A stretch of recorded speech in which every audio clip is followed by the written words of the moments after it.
Good morning, good afternoon. Thank you for all of you guys showing up. My name is Ryan. And I'm Sarah. We're student physical therapy assistants here at South. We're going to be going over ergonomics and body mechanics. Hopefully this is something that you guys can learn from and take some of these concepts and methods home with you to improve your daily function at like school or at your job. So let's get started. Does anyone know what ergonomics is? By chance, no? How you sit at your desk? How do you sit at your desk? Good. So ergonomics is defined as the science of fitting workplace conditions and job demands to the capability of the working population. So basically to like optimize your work environment for functionality. So as you can see, Well, that looks good. that's a good example of it. I mean, not everyone can have it as good as him, but it's the same concept. So some of the goals we're trying to get from proper ergonomics or optimizing our work environment is to reduce the physical stress on the body, prevent injuries mainly, minimize disorders, and promote good posture, and lessen repeated tasks. So say for example, you sit at a desk all day, you have a printer that you need to get papers out of on a regular basis. So you have the printer behind you, so you're always reaching back like this. Over time, that's going to cause stress on your shoulder and cause you pain. So proper ergonomics would be to bring it in a line of view, maybe to the side or in front of you, so then the function would be easier to prevent injury in your shoulder.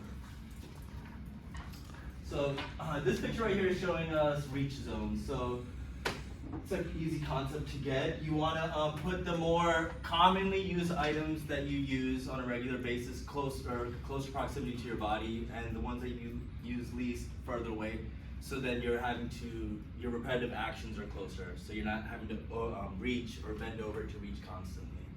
So the picture shows usual work, close, occasional, and then the non-working furthest away. And then this is a good one for the computer screen or your phone or anything like that. You want to keep it 20 to 40 inches away from your face and at eye level, so you're not having to like bend over or extend your neck constantly to prevent like contractures or stress on your neck muscles, and also your eye strain.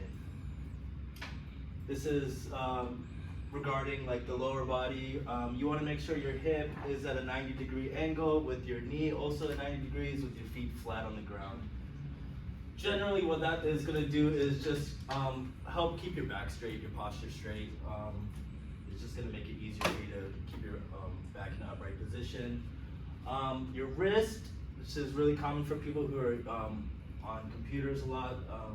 A lot of the times when people are typing for prolonged periods, they keep their wrist extended in this position, and over time that can cause tightness or compression. A common syndrome of this would be like carpal tunnel syndrome or something like that, which is like a compression on the median nerve, which is running down the middle of your forearm. So you want to keep your wrist neutral. You could, buy like things from like office supply stores or something like that, like a wrist support or anything like that. So you can just, place that in front of your keyboard to keep the wrist neutral. And then, I'm not sure if any of you guys do work low to the ground, but if you find yourself doing something for prolonged periods, like say working on this outlet or something, I don't know, and you're bent over like this, just be mindful and grab yourself a stool. Grabbing a stool can make a world of difference over time on your back, to give yourself less stress. Can everyone please get up? We're gonna do some stretches that you can do in between, like on your break at work or going to the bathroom or something like that, just to keep the body moving and the circulation going and keep your muscles loose. So we're gonna do wrist flexion and extension exercises, so we can straighten our elbow out, and then we can stretch our wrist this way. We can hold it for 10 seconds.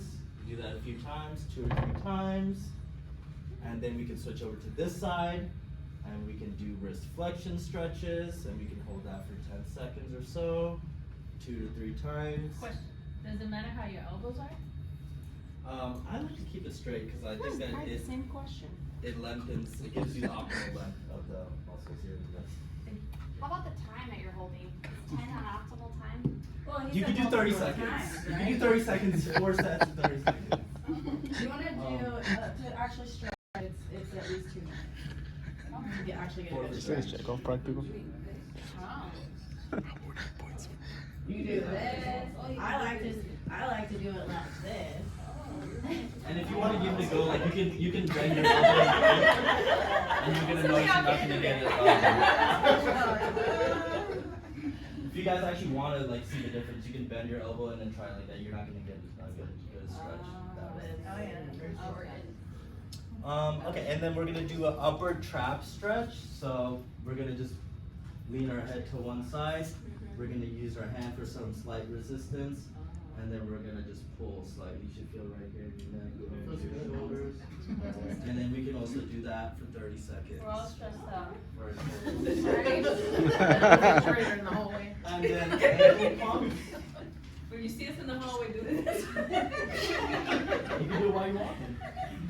So we do some ankle pumps here sitting, or like more advanced, we can just stand and then do some calf raises as well.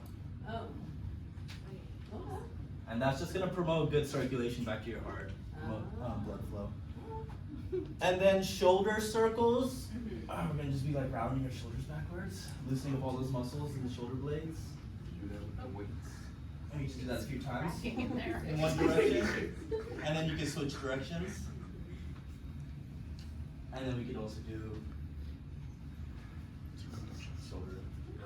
shoulder circles. And that's just loosening up the muscles here in the joint. Are you ready? Oh yeah, okay, so here we have Sarah. She's working diligently at passing PTA school. So, do you guys see anything that we could fix to optimize her work environment? The body posture or any of the materials around her? Yes. So Feet on the floor. her feet on the floor, right? How do we do that? Lower the chair. Lower the chair. Okay, yeah, okay, fine. If it works.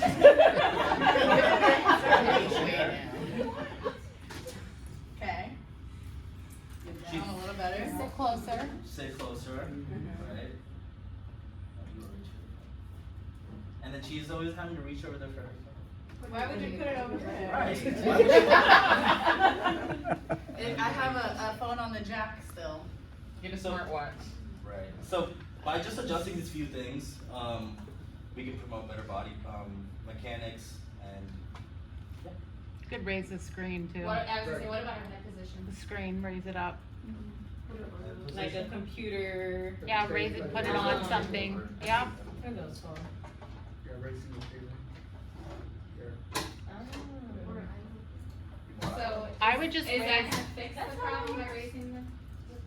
no, I would put something under the computer itself, like a book, Go something shift that's. this forward and backwards. There are actually, like, platforms like this, while Darius is trying to say, there's actually platforms that you can sit under there to have it at a better position. But then wouldn't that then the wrist extension? Then you put wrist pads. The wrist. Yeah. Yes. And now that my posture is up straight, I no longer have this forward posture, which was causing my pectoralis muscles to get tightened and shortened. What muscles now? Your pec muscles. Oh. These are like major, and they attach here at the shoulder. So when you're hunched over like this and you have that forward posture, this tightens, and then your scapular rotator muscles in the back get lengthened and weakened. So another thing you can do outside of your job or the classroom is if you do go to the gym, just do exercises to strengthen these muscles, which will counteract this over time bad posture that Strengthen you these, have. stretch these. Strengthen the back, stretch the front. Alright, awesome. So now we're gonna switch on over to some body mechanics. So we have a 13,454 cases reported in just work-related injuries back in 2015. So it's pretty high and it's climbing. All right, so just some general guidelines of body mechanics. You wanna push instead of pull. You wanna keep your back straight to avoid shearing forces. You wanna lift with your legs. and you want to pull, push, or roll before you decide to lift, if that's an option. You want to avoid repetitive over the head activities or reaching over things. So if you have a stool that you can step on to reach something that's high up. And then you want to adjust things commonly used within arm's reach or in clear view without obstruction. So you want to clear your pathway before you decide to move the item, and then size up your load. So what's the shape of the object? How heavy is the object? And then you decide what type of lift mechanic you want to use. So Ryan here is going to demonstrate some improper and proper lifts for us. So in order to pick up this item, the correct way would be a deep squat. But before we get to the correct way to do that, how would you pick it up normally, Ryan? Oh! Oh no! Ryan cannot go to his next class now. Oh no, he's done for the week. Okay, so for Ryan to be able to avoid injuring his back, he can use a technique like a deep squat. So with a deep squat, you want to place your feet straddling the item and keep your back straight, and you want to bend with the knees and the hips. So he's going to go down, his hips go past his knees, and he's going to come straight up, powering through his legs. All right, good job, Ryan. All right, so that is one technique you can use. Our next is going to be our power lift. So not very different from our deep squat. So Ryan, please pick up your item without using your proper technique. Oh! For Ryan, I'm going to teach you a way you can do that better. So instead of straddling your item, you're going to stand just parallel to the item, feet behind, right? And then you're going to bend your knees and bend your hips, but you're going to stop. You're going to keep your hips above the level of your knees and keep your arms straight and stand up with your legs. That's the proper way to do it. All right? Now let's go on to our golfer's lift. This lift is specifically used for lighter items or locking and unlocking a wheelchair. So Ryan, can you pick up your marker without using the proper lift? Oh! All right, and now show us the correct way. He's gonna balance out his body by lifting the back leg and reaching forward with the alternate arm. Okay, so now we want you guys to get up again, and we're gonna go over the lifts we just learned. We don't have space. Spread out a little bit. Oh yeah, stoop lift. So we'll start with the stoop lift. All right, so this one I like to use if I'm just grabbing my bag and I'm heading out the door. So first, Ryan, show us how to do it, our stoop lift. Properly? Properly. So you just want to bend over. So it's just like doing a squat and then walking out the door. All right. Okay, so everyone, try your stoop lift. Ready? Lunge, pick up, and go. Okay. And then we have our golfer's lift. Everyone? That's how I naturally fixed it. There you go. Dr. Wattis has a great golfer's lift. I've never been told that before. Show me your golfer's lift. He's activating his core, he's keeping everything balanced, and his center of gravity is... Right, don't need to juice them up. Okay. Correctly. Our power lift. So who can tell me the difference between the power lift and the deep squat? One you're standing parallel, one you're standing behind. Okay, that's a good one. And then Your hips are not passing your knees. When whereas, you're going down, you're just going right, a little bit low versus all the way down. right, versus the deep spot, which is hips past. Great, you guys are such quick learners. So yeah, and then so let's practice our deep squat. Everyone, straddle, and we want to separate your feet a little more. There you go, and goes down. Okay, awesome. So those are our lists. Everyone sit down. Good job. So the reason we want to do the proper lifting techniques is because when you use your back and you're bending your back, you create shearing forces on your vertebral discs.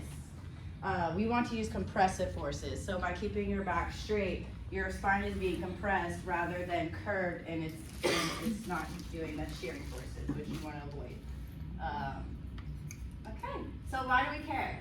We care because we want to maintain a healthy, functional lifestyle, and we want to be pain-free, and we want to have longevity in our everyday lives and careers, especially with most of the programs here. It's a lot of helping patients and putting a lot of physical activity into your daily work. Okay, and so some referrals, if you guys are having these aches and pains and from your daily repetitive activities, you can visit Prime Physical Therapy. It's about 5 minutes from here. They have an awesome gym, and that's all their contact information, which is also on the handouts that you have. Yeah, so do we have any questions? I read this thing where you, like with your, especially with spinal cord injuries, for however many degrees of flexion that you flex your neck forward, that's how many pounds of force you have on your spine. What are the numbers? I don't know if you guys remember that. Do you know that? So for every degree of forward flexion of, you bring your head forward, there's, okay. I Is that the I wanna say ratio? like Was 5. it 2 for 1? I wanna say it's like 5 pounds. Okay. Yeah. So yeah, I mean, that's More like in my one of case. the big things about More posture in is my when you have case. that forward posture, as your Got a big head head. starts to come over, like that Is that a instead of the weight going straight through your entire spine, your body, you're just putting it all on these upper cervical vertebrae and your head, and it's And so those would be the same, exercising the back, the upper yeah, back, like the you want to traps. strengthen what is weak and lengthen, and you want to stretch what is tight. Okay, any other questions? No, excellent.